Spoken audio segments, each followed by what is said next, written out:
Hello all sentient beings and welcome to TransMissions Alt Mode, where we talk about all news, comics, and media related to the... On this special episode of TransMissions Alt Mode, Daryl and Jeremy talk with Matt Moylan. He was part of Dreamwave working on their Transformers comic in the early 2000s. He is also the creator of the Little Formers webcomic and currently the director of publishing at Udon Entertainment. So hang on tight. We're about to start this special episode of TransMissions Alt Mode. Hello and welcome to another TransMissions Alt Mode Extra. Tonight we're going to do a fun little interview and travel back a decade or two and talk to a member of Dreamwave Publications. Most people know this gentleman as the creator of Little Formers. He's also the director of publishing at Udon Entertainment, but he was also part of Dreamwave back in the day. Tonight, we're going to have a chat with Matt Moylan. How are you, Matt? Doing good. Thanks for having me, guys. Yeah. I can't believe it's we've taken this long to actually have you on the show. Well, better late than never. Yeah. I'm sorry to say that those Dreamwave 2005 comics are not going to be coming out. Still late, but maybe we'll get them finished soon. Well, we're only going to talk about, because we just finished talking about Volume 1, so we're not really there at the ones that kind of, we try not to talk about the ones that just didn't come out, but we're going to talk about the ones that finished, the storyline that finished. So back when Dreamwave was on top of the world. And literally, the comics world. No, that was a crazy time.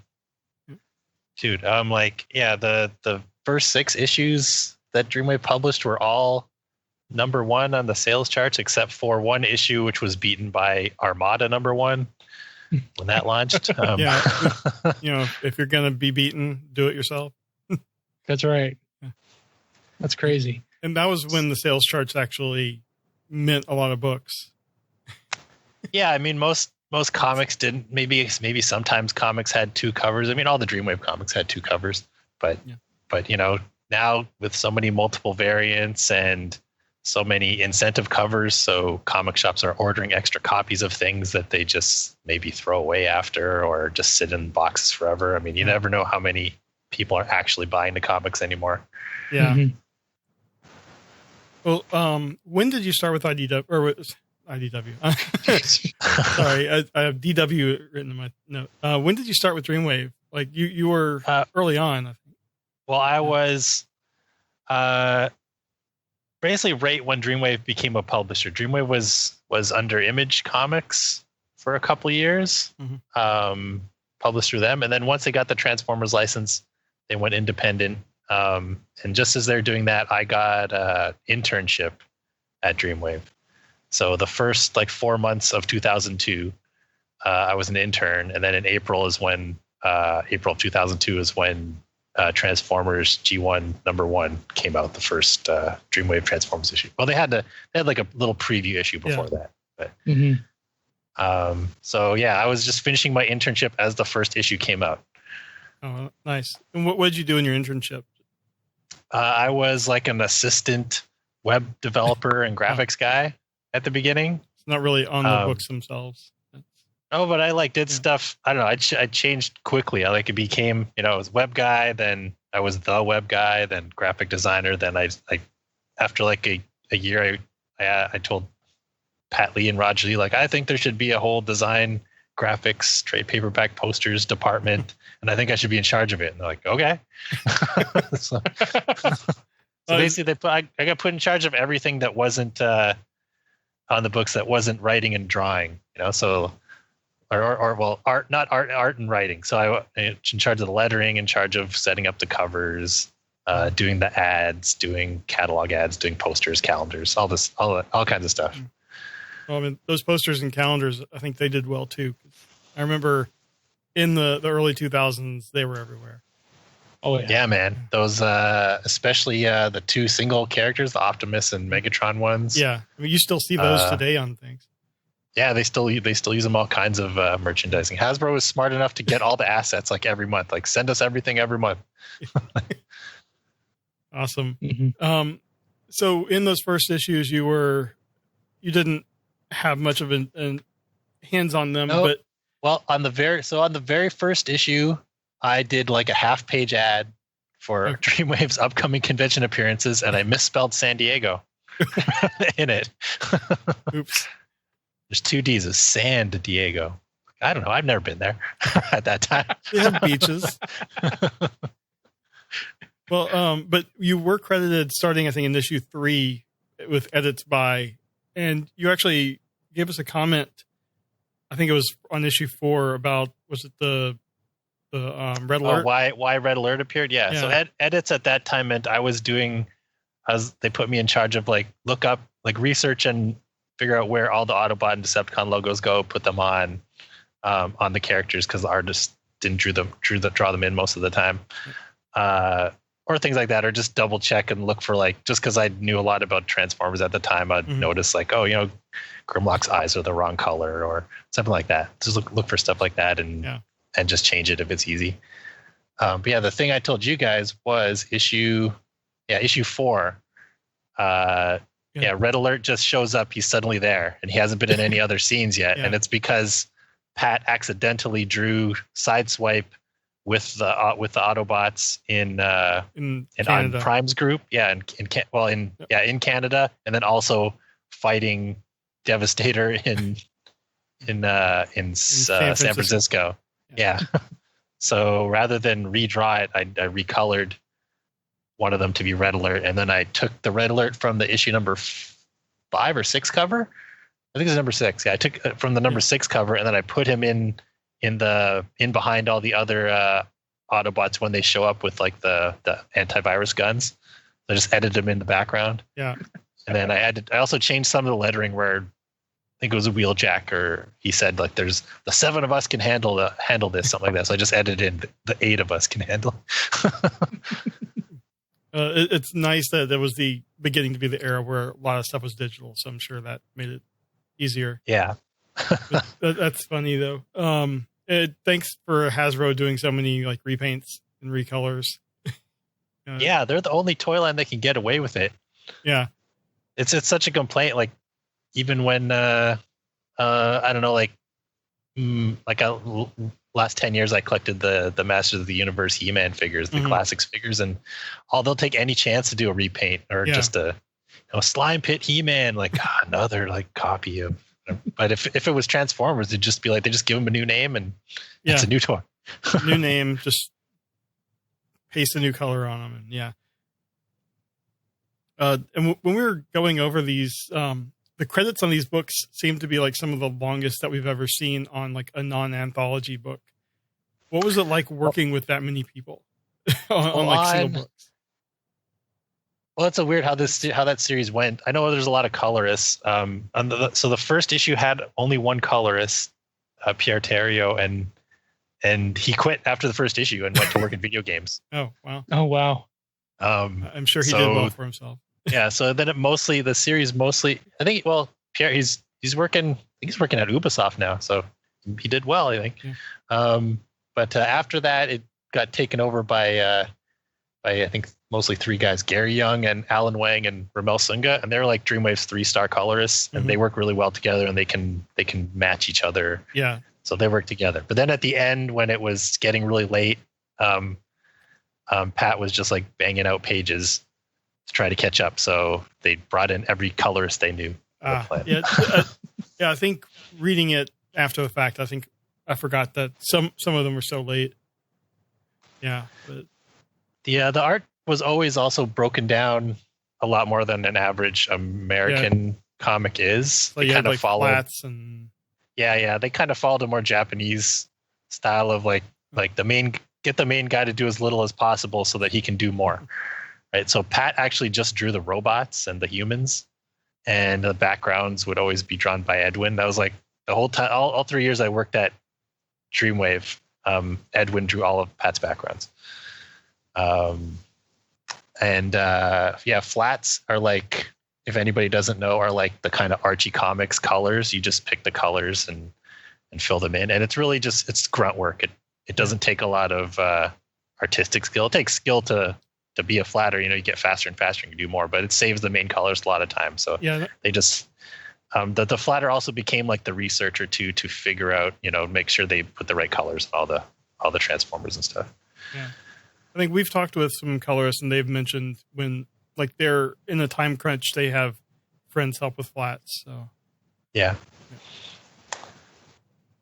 Well, but yeah, it was a crazy time. I mean, when that first issue hit, it was just nuts because the only other comic that had it was not the first nostalgia comic. There was the G.I. Joe comics just before that, but this was and they were pretty big. I think they were really successful at the beginning, but Transformers was just huge. It was like there was the big store in Toronto. They're still around. They were a little different back then, but was Silver Snail, and they're known for doing elaborate like window displays. Like for the Watchmen movie, they had like a life-size Rorschach, and they made an alley with crumpled up newspapers blowing by, all kinds of stuff. Like they do that kind of thing, or they'll put like, here's every Star Wars figure for the last 10 years or something like that. Yeah. But for this, they just put up, it was just like an easel, and they just cut up 2 copies of the issue and just pasted the issue in the window. And wow. And just had people come in the store. It was the perfect time for that wave of nostalgia. Like those of us that were finally kind of making our own money and able to to buy the toys that our parents had given away after we had moved out and stuff like that. So yeah, it's basically once you have disposable income, you want to buy back your childhood. Yeah, for sure. So plus this was like, not everybody remembers right away. Like when you if you watch an old Thundercats episode and you haven't watched it since you were a kid, mm-hmm. you might be like, oh, that's a little cheesier than I remember. But this comic was the attitude of it was kind of, oh, that's the coolness I remember, even though it was maybe the cool, Transformers you remember, not the Transformers that actually was. Yeah. Yeah. I'm currently going through G1 rewatch with my 5-year-old, like his first time, and I know some of these episodes are going to be a pain to get through. So, was there any discussion on like within the offices there while the books were coming out that stuff that ended up being the fandom kind of latched onto stuff like all the faces look the same, and other things like that some stuff that Charles would probably know a lot more about if he had showed up for the interview today.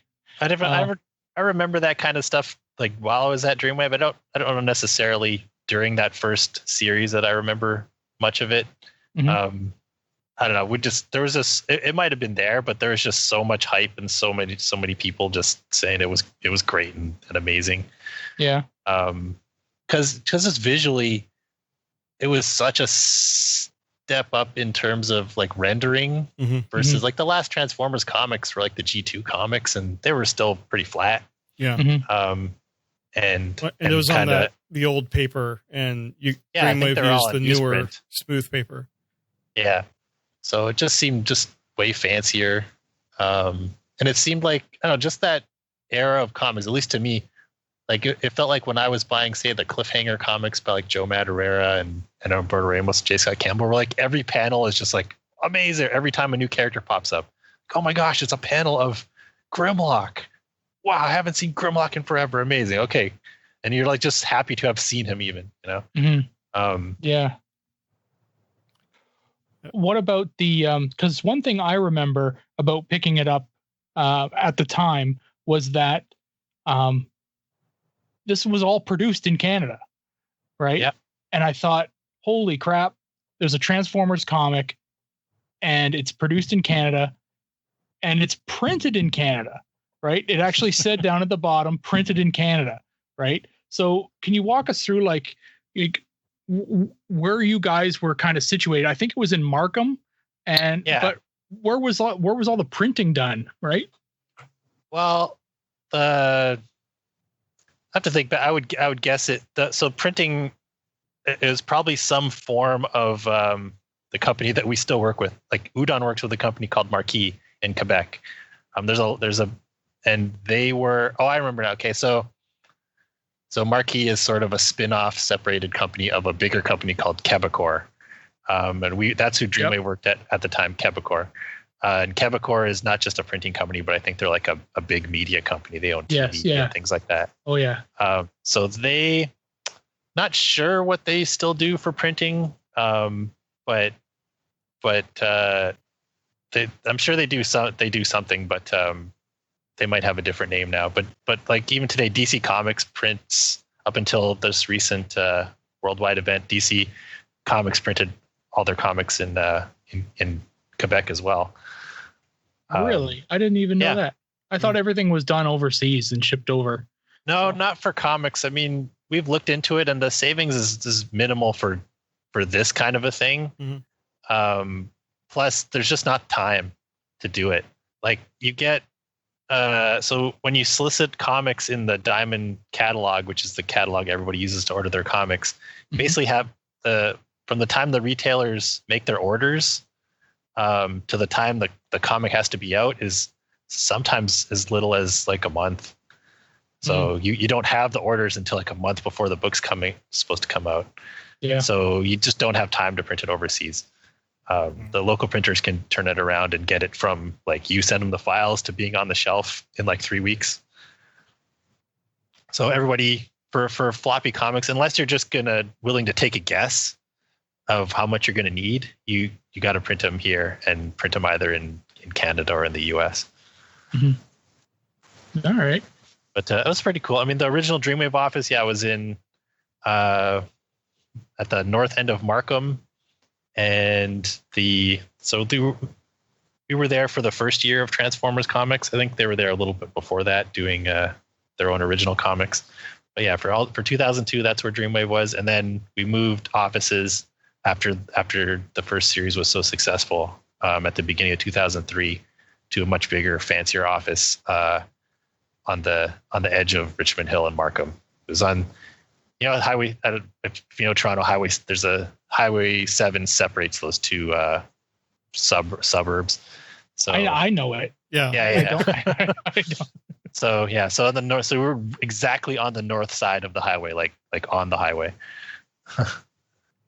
Cool. But that was one of Dreamwave's downfalls, was moving offices, though. They moved from a $2,000 rent a month office to a $20,000 a month office. That's like the .com bubble. A lot of companies did the same thing. They started getting money and just waste it.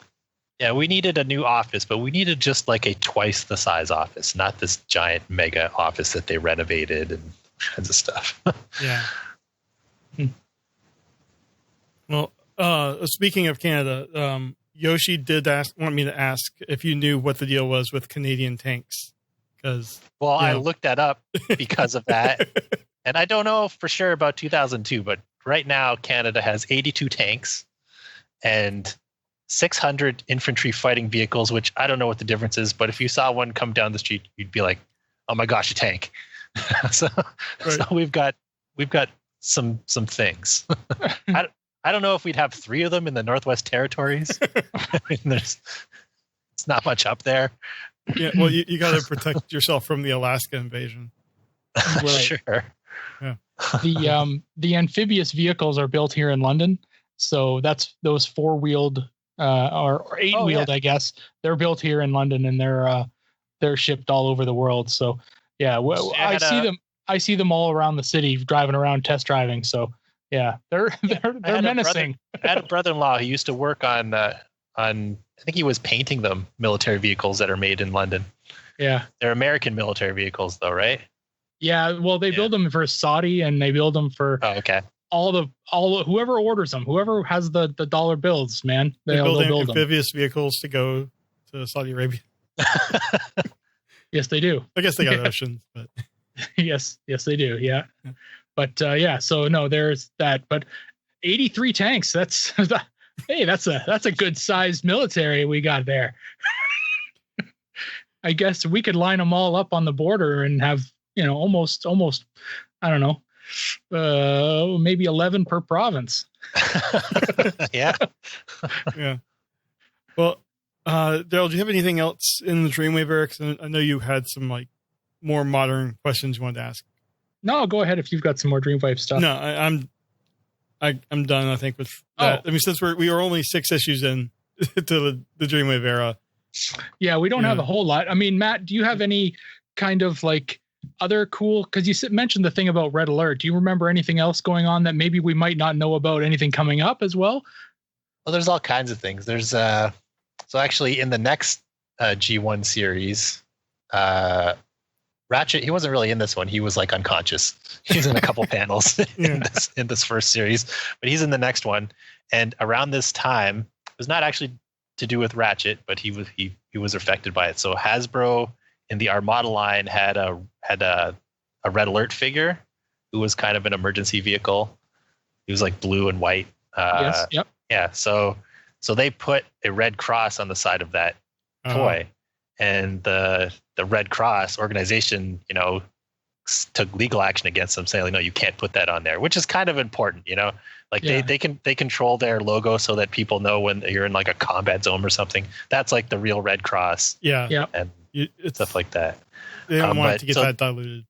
Yeah. So they told Hasbro like no red crosses on any toys. So like, okay. So they stopped doing that. When they made the next Red Alert repaint, he's like orange and white. And it said like emergency rescue or something instead.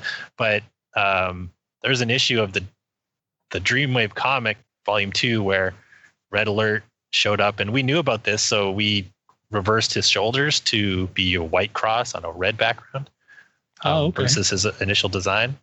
But in I don't remember what issue, maybe 2 or 3, it got missed and it got printed, and it got noticed before it got shipped out, but they're already printed. And I remember we asked Hasbro, can we is it okay if this goes out? And they're like, nope, no way. So they destroyed the whole print run of an issue and reprinted it. So that was rough. A few got out, right? A few got out, and they're worth a shit ton. Well, if you ever find one, there might have been a few saved by the printer, and maybe they sent some out, and maybe some people at the Dreamwave office had a few, but we'll see. If you ever see one, that might be worth something. Yeah. I remember that was an issue with, was it the Masterpiece Ratchet or no? Masterpiece Ratchet does come with a cross, but he's got 4 squares in each corner. And for myself, I just cut the 4 corners out and just put them on there. Yeah, they made it where you can just make the cross yourself. Yeah, that's clever. Yeah. I mean, there's all kinds of little things like. There's an issue of I think it was changed to Energon by this point. It was either Energon or Armada. I think it's Energon, where Optimus Prime, he gets zapped, I think, and you see like his. I don't remember what exactly was happening. Maybe he was getting changed into Energon Optimus. But anyway, there's like a big panel where he's all covered in energy, and you can see all of his insides, like all of his schematics and stuff, all his parts inside. And Don Figueroa was drawing this issue, and he drew 2 little balls at his crotch. Like nice. Oh, that's fantastic. like spheres. And Michael Bay. And we noticed that in the office, and we asked, I don't remember if we had him change it or someone in the office change it, but we changed them to cylinders just to not be that. Didn't want to get in trouble with Hasbro later, but the original art has that in it. Wow. If someone owns it. Oh, that's a shame. Yeah, I'm sure if he sold that actual page, someone was a happy fan. Yeah. Oh, I got something else. I know I really like that you guys got this, that in the first G1 miniseries that Wheeljack dies at the end, right? So I mean, it seems obvious to me, but it's not stated that he dies, but he Superior and clearly dies, and they kind of have a parallel thing happening there. And that's how it was written, that he dies, but the follow-up writer just chose to ignore that. Didn't say like he's, we figure a way to bring back. Nope, that never happened. I didn't want that to happen, so he's still around. The last panel has Jazz cradling Wheeljack's body. That seems pretty clear. I remember seeing some pages, the first page where Wheeljack shows up in the next series, and I was like, oh crud, they made a mistake. I'm gonna go make sure that doesn't happen, and they're gonna be really happy that I noticed that. And I brought it in and said, you guys screwed up Wheeljack. Remember he died in the first series, and the writer just said Wheeljack didn't die. Like, no, he didn't die. It's like the Duke in G.I. Joe the movie. Well, at least that they did change. He in the thing, in the actual thing that was released. Just with a voiceover. But. Yeah. He's in a coma. That snake in the chest put him in a coma. Okay. Well, do you remember there's another line later on in the G.I. Joe movie where Duke's not around. There's just somebody just says, Duke's going to be okay. Yeah, at the very end. So, as I mentioned in the intro, you are pretty high up the ladder at Udon. So how does a guy go from, essentially just correcting edits and doing edits at Dreamwave to being one of the head honchos over at Udon? I mean, you're not just you got lots of people getting coffee for you now, man. Oh, I wish. Everybody at Udon is like in different parts of the world, so not a lot of us working together, especially now. But I don't know. The thing I tell people about moving up is just be willing to try any job. Mm-hmm. Like, can you lay out a cover? Like, probably try it out. Or can you manage this little project? We're really swamped. Sure, I can try managing a little project. And you'll just keep picking up new skills and trying out new things. Mm-hmm. I went at Dreamwave, I started as an intern, became a web guy, graphics guy, ran the post-production department. And at the end, I was managing some projects. Like I managed the Transformers Armada, More Than Meets the Eye Encyclopedia. I managed the second one, the Energon Encyclopedia, that never got released. No. So not your fault. Yeah. So I managed that. And some other things. But then after Dreamwave closed, I did some random freelance stuff. And then after about a year, I got a job at Udon writing press releases. At first, it was actually just rewriting the press releases. Eric Koh, who owns Udon, would write them. And English is his second language, so they wouldn't be perfect. So he just say, go over this and fix it up. But to writing press stuff, becoming the whole marketing person, then becoming a project manager and graphics guy, and eventually just being in charge of all publishing. Which is kind of, it's not that, there wasn't, the guy who did this before me was Eric himself. Just Udon just grew and grew until he needed more people to do all the stuff that he used to do. It's a good situation to be in, though. Mm-hmm. Yeah. So now we do, we still do occasional comics, but are for Street Fighter and related stuff like Darkstalkers or Rival Schools, things like that. But our main thing we do is publishing video game art books, publishing or anime art books. Some of them are translated from Japanese books, but some of them are original ones we assemble ourselves from scratch. We also translate manga, do some original graphic novels. Right now we're running an Indiegogo campaign for Random Views, which is a graphic novel about an interdimensional package delivery service. That's cool. Yeah, so they might be delivered. They might not even know what they're delivering. They have a tendency to accidentally cause a lot of explosions, things like that. So it's a really fun, wacky series by Jeffrey Chamba Cruz. Chamba is like his nickname.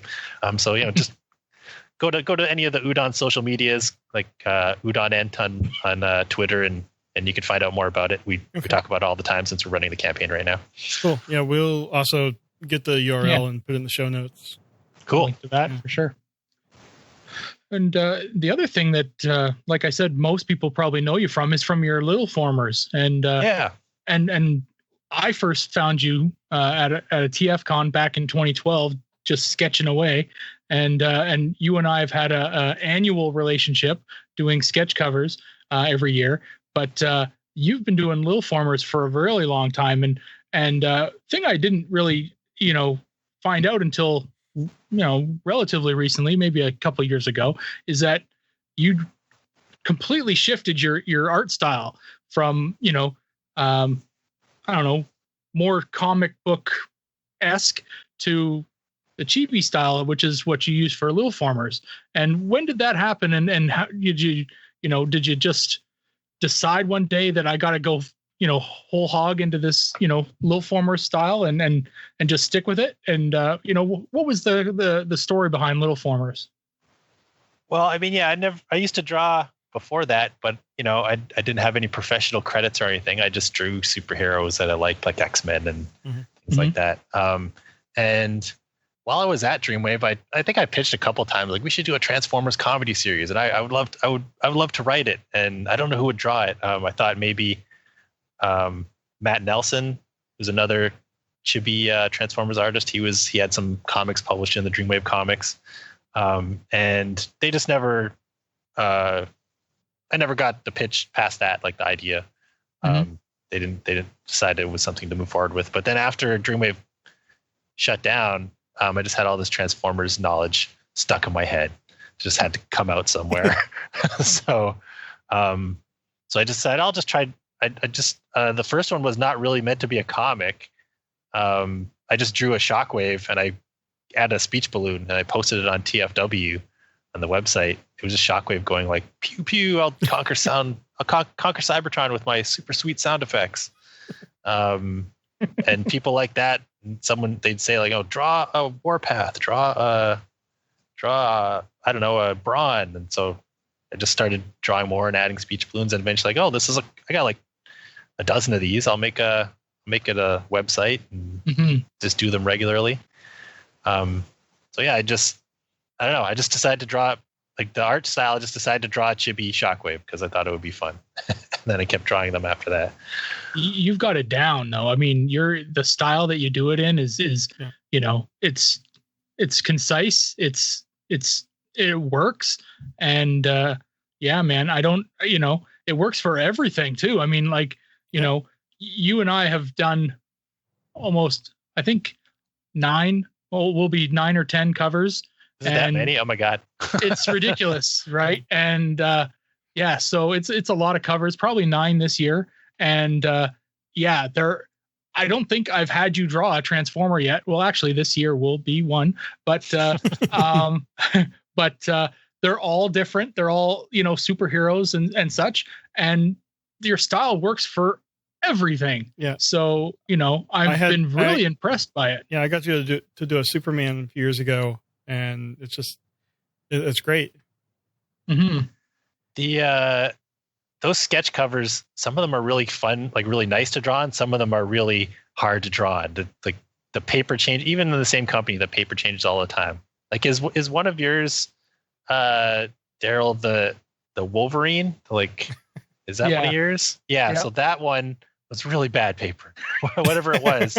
So I'm drawing it and like, this is so rough. It's getting all smudgy. So I tried to make it crazy, like a Bill Sienkiewicz cover, kind of a little bit, just because it's getting messy anyway. So, but I remember that one was really hard to draw on the cover, but I don't know what it is.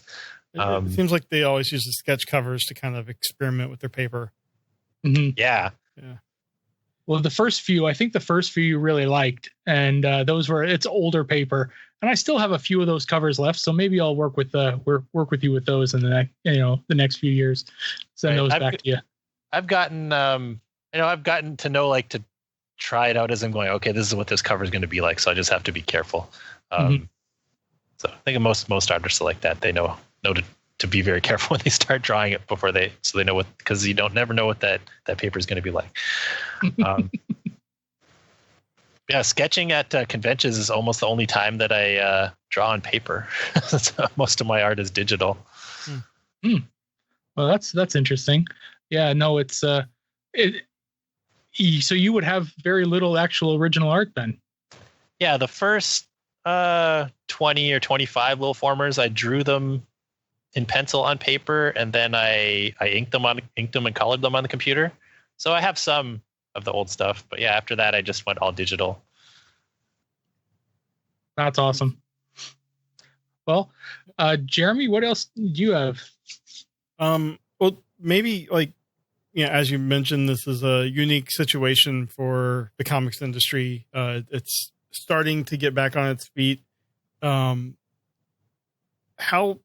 has it really affected Udon? I mean, I guess you said they only do a few comic series. Well, we don't do a ton of we don't have a monthly comic all the time. We're not going to have comics all the time. We do mini series here and there. But even though we don't do monthly comics, Diamond Distributors is our exclusive distributor for not just comic stores, but for bookstores, Amazon, International, all this stuff. So we're affected by the shutdown just like everybody else. Luckily, we are, because we only have a few releases a month rather than 5 or 6 a week. We're actually, when this started, we were actually in the middle of a 6-week break. We don't usually have that big of a break, but we just happened to have one where we didn't have any new releases. So the Diamond was closed for a whole 2 months. So we've definitely had some titles get delayed. We've also been affected by Diamond having to delay payments to all their vendors. I mean, it really sucks, but there wasn't really much else they could do because it's not just that they just decided not pay people. It's that some comic shops are shut down and not paying their bills. Yeah. Some big not just little things, like big vendors like there's a library distributor that wasn't paying their bills. Amazon decided, okay, we're not gonna be buying any new books for at least a month. Yeah, they were focusing on more health related stuff. Yeah. And it was just because they just didn't have the manpower to handle all this stuff. So they had to decide what they were going to prioritize at Amazon. They're doing amazing sales of everything. We gotta, until we get a handle on this, we have to stop ordering some things. So yeah, it was I wouldn't say rough. It was a scary couple months where we didn't know exactly where everything was going to end up, but Udon had some reserves, and Eric Co. didn't have to lay off or furlough anybody. That's good. During the time. We started some new projects for direct sales. We created a Udon Capcom sketchbook that we took pre-orders for on our website, and that's actually going to start shipping in 2 weeks. Nice. Udon's come up with a bunch of new pins because we also have merchandising licenses with a bunch of different companies like Capcom and Atlas and Tatsunoko, all kinds of guys. So while we were kind of delayed in book releases, we came up with all these new projects, and so those are going ahead, and now the old projects are back on track. So there's a lot of stuff happening at one time. It's a great place to be in, I guess, but it's weird because the whole thing just kind of exposed all of the faults in the comic publishing system from the local stores all the way up. So it's great that you guys are able to weather the storm. Yeah, so we'll see where the industry will be in a few months. I mean, definitely there will be stores that close permanently. Yeah. There will be publishers that close permanently or shut down and have to sell their assets or something. But hopefully everyone who gets through it will be stronger because of it. Yeah. I mean, one of the big problems before the industry was just there's too much stuff. There's too much stuff on the shelf. So it could benefit from especially the big guys just scaling back a little bit. Yeah, I saw Marvel just eliminated a whole wave of variant covers, a whole theme. Really? I think there were Venom related variant covers. I'm the big two especially get a little crazy with the variants.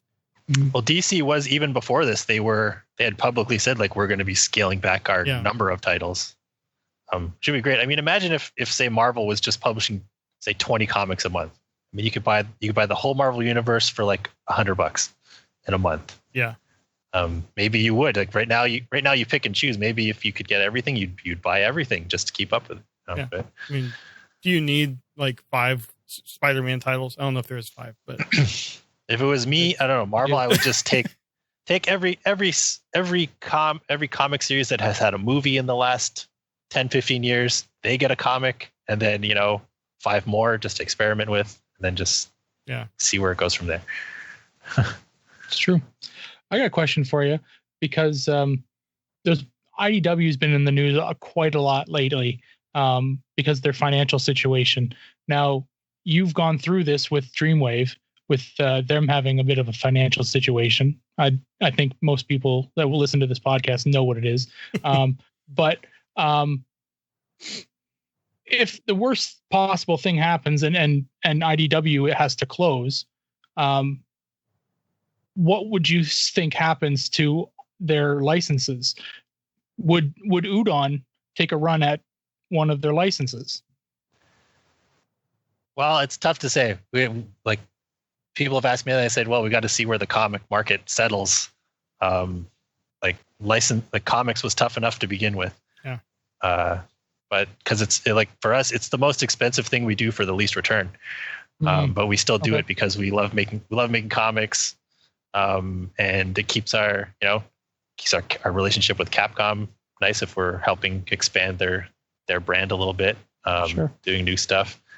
But I mean, I'd love to do something. I'd love to, if Udon could do a Transformers comic or like a Sonic the Hedgehog comic, or, I mean, there's all kinds of stuff. So I'd imagine, I mean, I guess everything would not everything IDW does, but slowly different people would pick things up. I mean, I don't know what's going to happen, but it's weird to compare the two because they're different situations. IDW seems much worse, but they're a much bigger company than Dreamwave ever was. So Dreamwave never had any significant debt. They never had any investors. It's just that Dreamwave didn't pay people, and at the end they owed people $2 million basically. A lot of it was to Hasbro for royalties. They owed a lot of rent. They owed a lot of individual creators.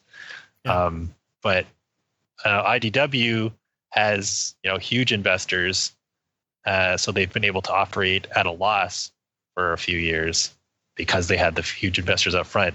But that's not going to last forever, right? I mean, so if you think, Dreamwave owed people $2 million, and that was basically two bad years. They accumulated $2 million of debt.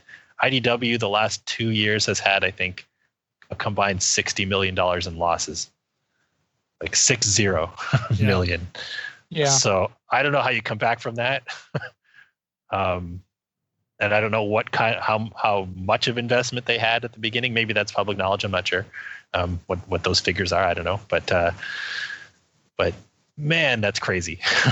Yeah. Yeah, but IDW is also publicly traded. Yeah. So a lot of their information is public. I mean, I know if I understand it, they said they're depending a lot on their TV shows, two of the three of which are canceled now. So, yeah. But they have one hit on Netflix. Lock and Key. So I mean, it could be, like I said, it could be they just shut down and then the licenses go to other companies, or it could be maybe their publishing division is sold to somebody else, and it continues to kind of exist all together as one thing. I don't know. Yeah. There's a lot that could happen, or maybe they've got some brilliant ideas and they come back stronger. I don't know. We'll see. Yeah. Well, I guess all we can do is wait. But yeah, no, you're right. It's a different situation completely. But the end result is we want to be able to see comics. Yeah. Transformers comics specifically for our show, but we want to see a company making Transformers comics that get out to the market, because that's how people who experience the stories, right? I just want, whoever it's from, if I want a Transformers comic, I want the good Autobots to fight the evil Decepticons for control of Cybertron or control of energy. That's about it. You don't want Autobot Megatron like I have behind me? No, I don't. It doesn't compute in my head. It's like, I don't understand. It doesn't make sense.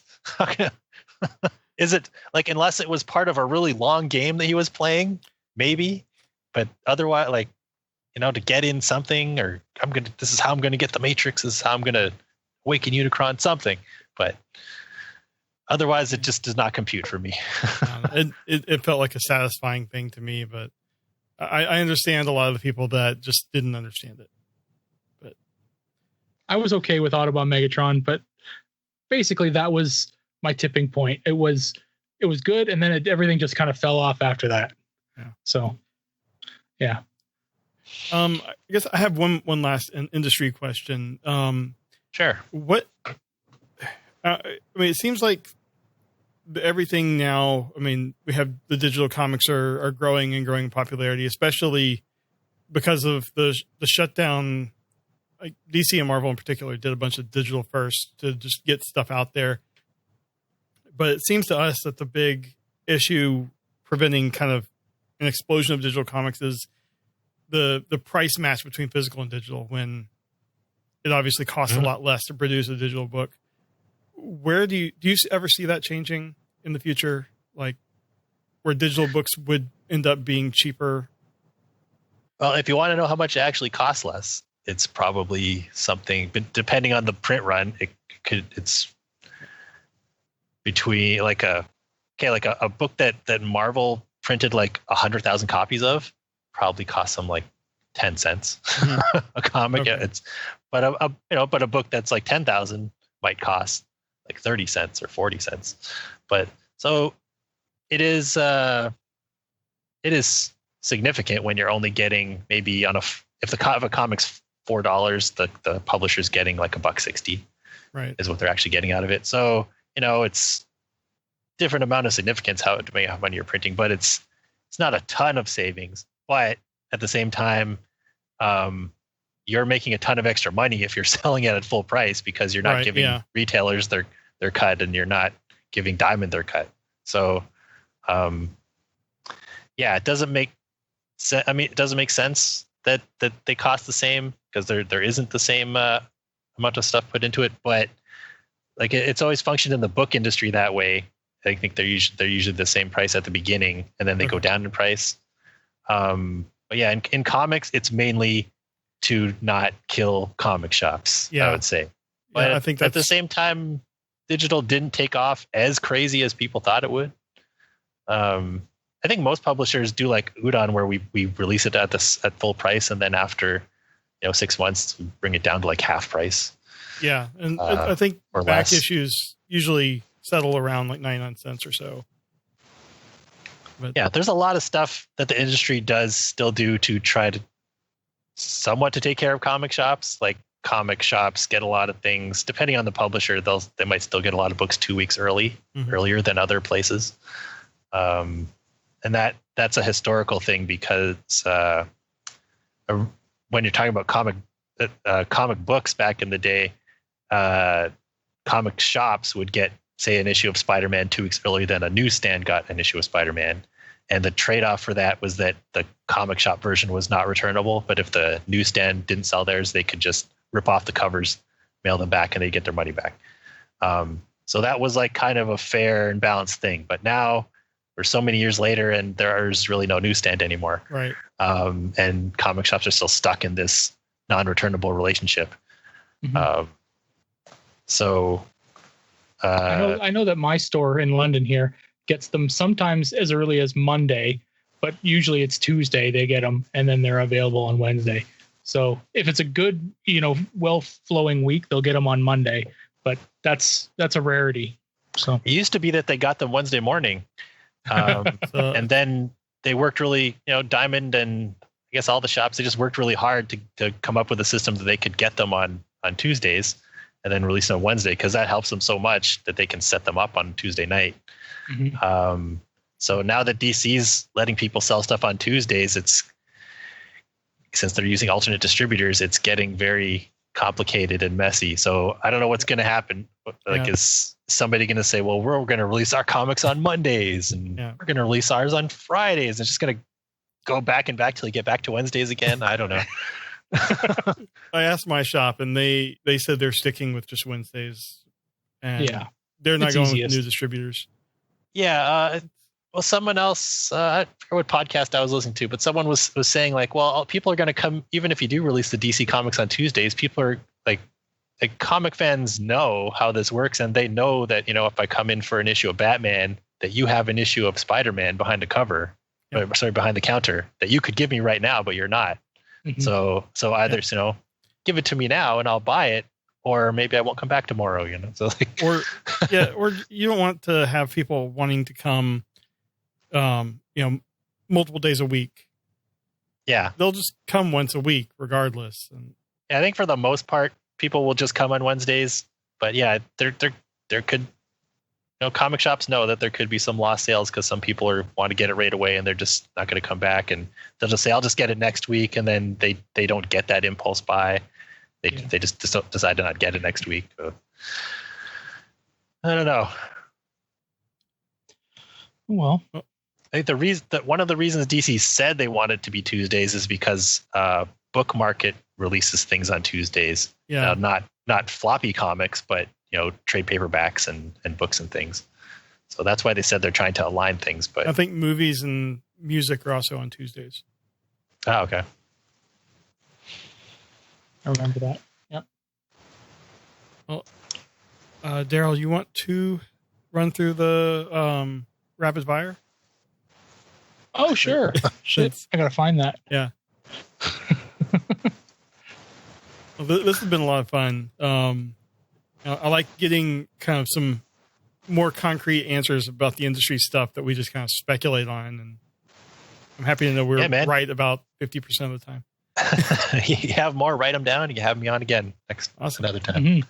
I just found, looking through I found this interesting. I'm looking through, I don't know if are you guys using the video? I know you're recording video, but. Well, I'm recording it, yeah. So you can show it. Okay, well, I'll talk about it, but I found do you remember the War Within, the first War Within series? Yeah. Yep. So the first War Within there was a preview issue called Dreamwave Preview Special that had like 6 different comic series previewed in here that were coming up. One of them was War Within. It has a 4-page War Within preview, but it's not a preview of issue number 1. It's a preview of War Within preview. So there's a War Within preview issue that has, I think, about 10 pages of story. So the Dreamwave preview had 4 pages of the War Within 10-page preview,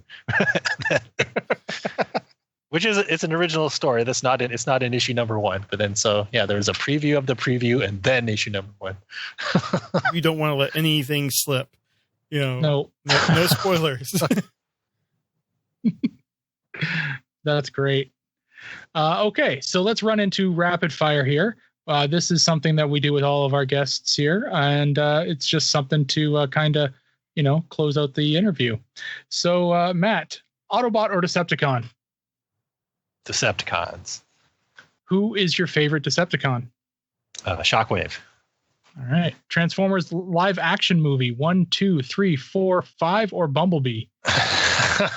The first 10 minutes of Bumblebee. Okay. More Than Meets the Eye or Lost Light, RID or Optimus Prime, Till All Are One, or the new ongoing Transformers series? Haven't read any of them. All right. I'm sorry. Whatever one Alex Milne draws. Okay. Hey, Alex. He did draw More Than Meets the Eye. There you go. Third-party toys, yes or no? They're cool, but I don't have any. I only have the Volcanicus upgrade kit. Okay, well, that's a third-party add-on. I'll take that. Sure. Cats or dogs? Cats for me. Coffee or tea? I don't drink either of them. All right. Chicken or steak? Oh, chicken, probably. Pepsi or Coke? Coke, which I say even though I have a Pepsi right here. But Burger King or McDonald's? Oh, McDonald's is where I'll usually go. But the Burger King stackers are awesome. History or science? Science. Xbox, PlayStation, or Switch? Switch. Switch is amazing. PC or Mac? PC. iPhone or Android? I have an iPhone, so I've got 2 different answers there. That's what I do. Which phone app can you not live without? Oh.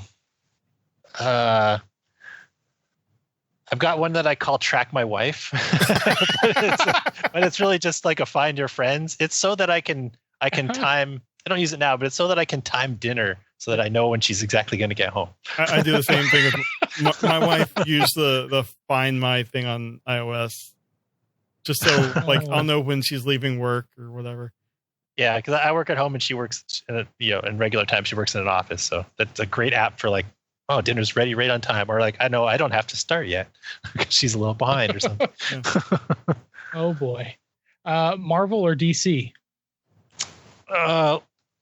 My whole life I'm a Marvel person, but there's great stuff at both. All right. Both Who universes. is your favorite Marvel character then? Oh, I'll just go for an obscure one I really like. This is Maverick from X-Men. Okay. He's awesome. That is obscure. He has the weird power to see into the immediate future of his enemies and take appropriate action. Stallone or Schwarzenegger? Oh, I think Stallone. I like Demolition Man. Pixar or DreamWorks? Oh man, that's such a sad question now. I used to be such a Pixar, like everything Pixar can do is great, and it's just changed. Like DreamWorks does some good stuff now. Overall Pixar. Full catalog Pixar, but nowadays DreamWorks. Do you have a guilty pleasure movie that you'll always watch if you run across it on TV?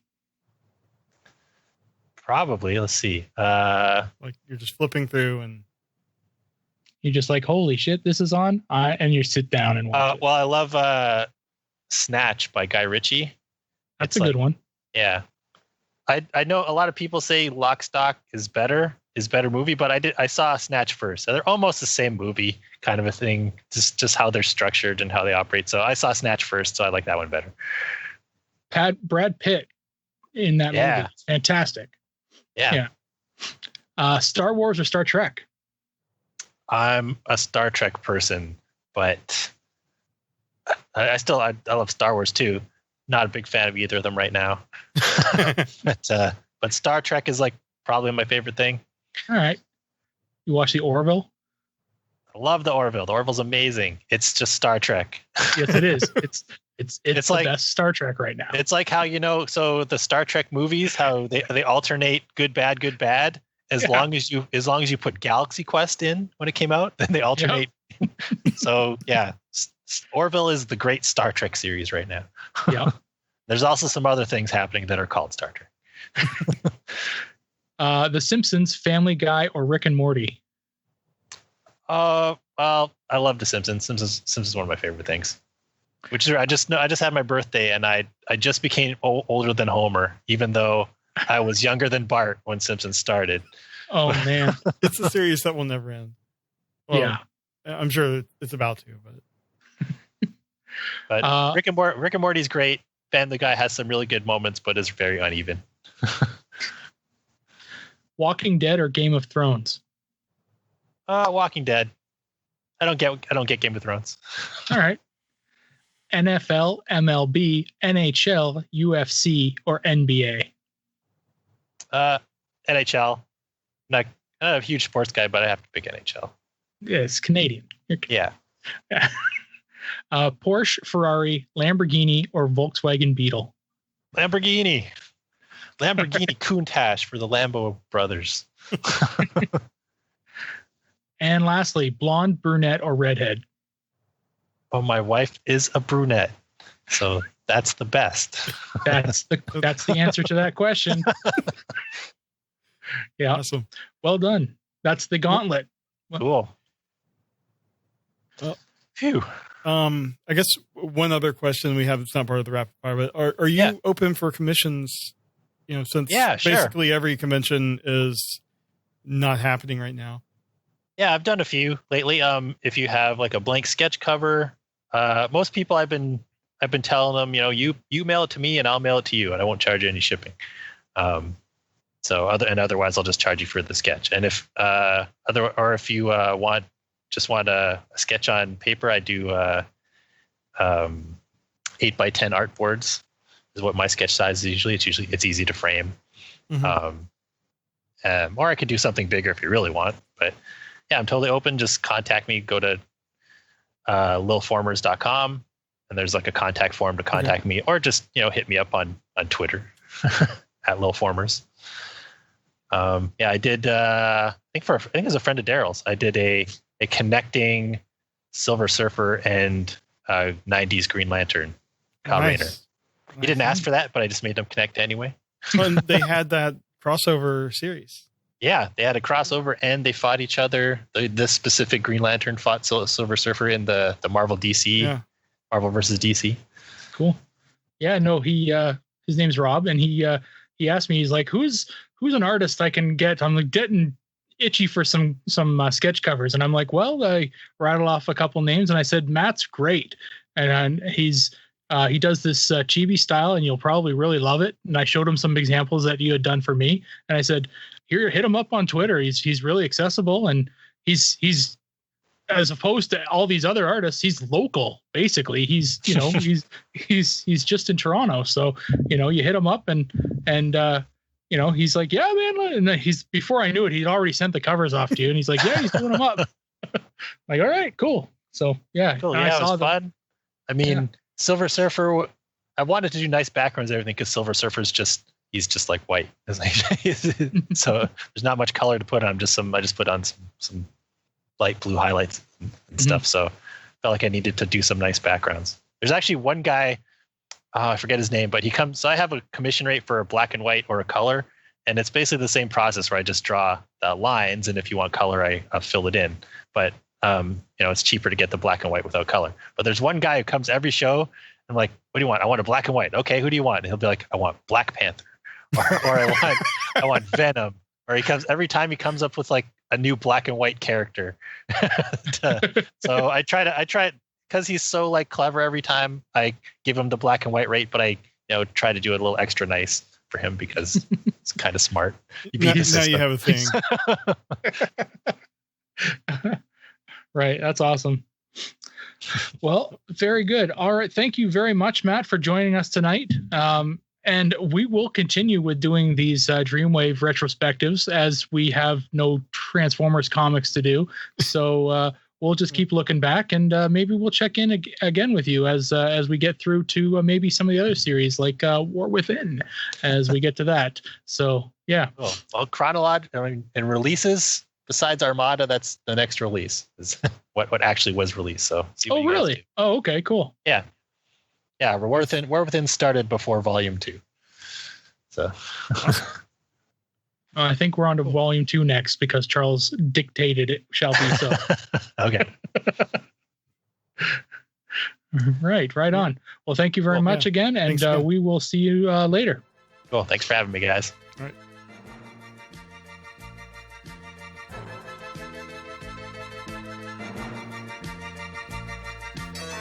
Hey everyone, thanks for listening to this episode of Transmissions. But just because this episode is over doesn't mean the Transformers fun has to stop. Join us and other Transformers fans on our Discord chat server by visiting transmissionspodcast.com/discord. If you would like to learn more about how you could support the Transmissions podcast, just visit transmissionspodcast.com/support. Thank you all for listening, and we'll see you again next week.